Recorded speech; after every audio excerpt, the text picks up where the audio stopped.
we know the funding is going to come, and there's a lot of funding coming into AI data centers. Now it has the blessing of the US government. It's going to be funded by private equity or private investors. Oracle's going to be the biggest cloud provider here, and OpenAI models are going to run on it or train on it. So it's a good thing for all three of them, obviously, but it's also good for AI advancements. The interesting part is Oracle is not even the top three cloud providers that's Right. out there. It's led by Amazon Web Services, and then Microsoft, and then Google. So them getting a piece of this pie is a very big deal for them, because it's a very small business for them right now compared to what AWS generates in revenue. And I think this is the reason why the stock's up. So how about the other big cloud players? What are they thinking? Not being Yeah, I involved think with the it?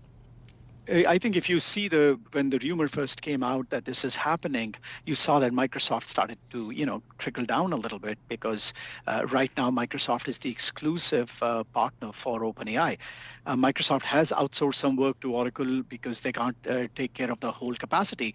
Then after the announcements was made, OpenAI and Microsoft issued a joint press release saying that, they're renegotiating their own contracts in between, and currently their joint venture or partnership will be extended into till 2030. Now, there are two parts of why OpenAI uses Microsoft Cloud. One is to train their models. Now, that's the expensive, that's really where a lot of the CapEx is going. In that area, Microsoft will allow other cloud providers, but they have the right of first refusals, which means they will figure out whether they are okay with Oracle doing it or not. It seems to me that they're okay with Oracle because they have already outsourced some work to Oracle. I don't know if it's going to happen or if they're going to share that with AWS. We'll see that. But the biggest piece of it, the revenue sharing, is if you use OpenAI technology to develop an enterprise application, what we call as inferencing revenue from APIs, Microsoft still controls that. That's going to run on Microsoft Cloud. So Microsoft also got the best of it, which is the reason why Microsoft is up 3% also in this game today. So here's my really dumb question. What are some hurdles here, aka power and permits? Yeah, but that's where the government is saying they will help you out or help these companies out in taking care of it.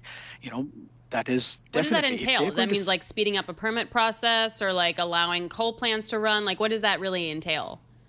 I think coal plants must be tough because, frankly speaking, it is very difficult for a cloud provider not to use renewable energy. I think there's going to be a lot more talk about nuclear, for example. What we heard with Microsoft going through, they will build they may build their own smaller, you could say, capacity to run some of these things.